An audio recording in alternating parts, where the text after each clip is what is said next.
নমস্কার বন্ধুরা, আমি পারমিতা। আর আজকে পনিরের নিরামিষ একটি দারুণ পদ আপনাদের সাথে শেয়ার করব। প্রথমে পনিরটা কয়েকটি টুকরে ভালো করে কেটে নেব।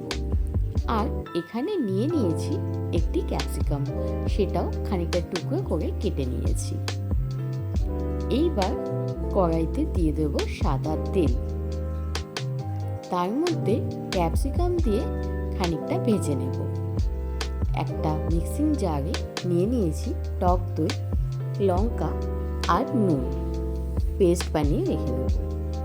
এই পেস্টটাই ক্যাপসিকামের মধ্যে দিয়ে দেবো।